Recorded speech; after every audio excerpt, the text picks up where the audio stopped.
Thank you very much, Madam Chair and members of the committee, for this opportunity to talk about the impact of U.S. immigration policies on small businesses in this country. Rather than trying to tackle all of the complex issues that we've heard about today, I'm going to focus my comments on the economic and demographic realities that are making immigration an important issue for hundreds of thousands of small businesses around the country.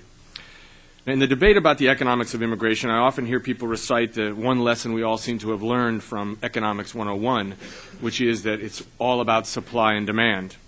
But after reciting this axiom, the conversation is almost always focused exclusively on the issue of supply. The argument I hear most often is that millions of immigrants are coming to the U.S. for jobs and that the arrival of all these workers must be driving down wages and opportunities because everyone knows that if you have a large supply of something, then its value must go down. But you don't have to look much further than your morning cup of coffee to find evidence that just because there is a large supply of something isn't a guarantee that its value is going to go down. Coffee shops seem to be everywhere on street corners across America, and yet people line up out the door waiting to pay more than they have ever paid for coffee. And the reason is that the demand for coffee has kept pace with the supply. These stores aren't just competing for a fixed number of customers, they are expanding the customer base by creating more and more coffee drinkers. The lesson here is that we have to look at both supply and demand. Demand matters. When it comes to immigration, we cannot focus only on the numbers that are coming. We have to look at what kind of demand is being created by our economy.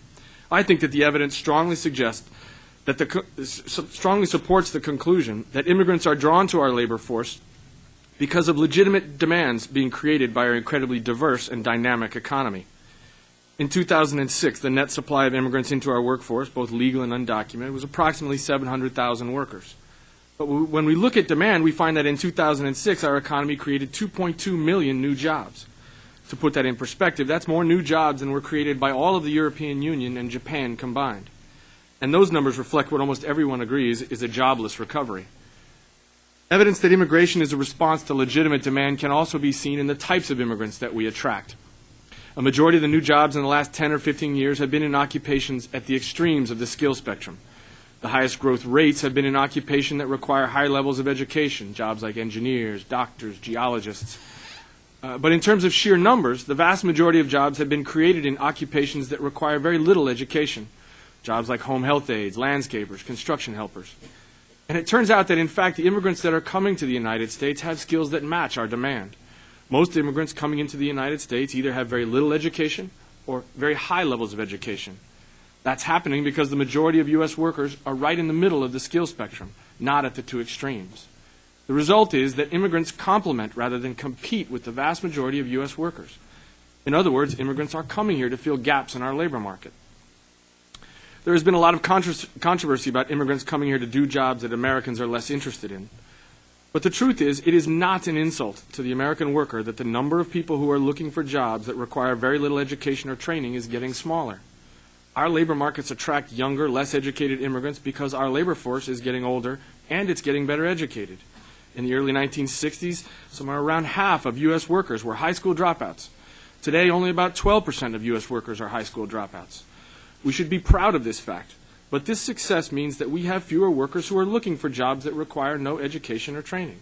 And we shouldn't be surprised that employers are doing what they have always done for the last 200 years, which is turning to immigration to fill the gaps in our labor force. In fact, the ability to use immigration to supplement and fill gaps in our labor force across the skill spectrum is one of the principal reasons the United States has been able to create the most diverse, most dynamic, most flexible workforce the world has ever seen. Unfortunately, for the growing number of immigrant workers and small businesses that turn to the immigration system for help dealing with the economic and labor force challenges they face, the current system has failed them. The harsh reality is that the current environment is one where a growing share of the workforce is foreign-born, where large numbers of those workers are undocumented, where there is no effective way to discern which workers are legal and which ones are not, where there is an increasing threat of immigration raids, and where the legal system of immigration offers very few options to the industries where immigrant workers are most often employed. In this environment, small businesses are at serious risk.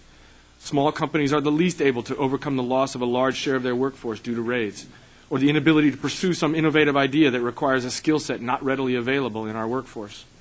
Small businesses are the least likely to be able to afford or endure the delays and bureaucracy that have come to define our immigration system. Given the fact that the majority of workers in the United States are employed by small and medium-sized companies, and that the health and vitality of our economy has always relied on the success of small businesses, we cannot afford to put these companies or their employees at risk because of our dysfunctional immigration system.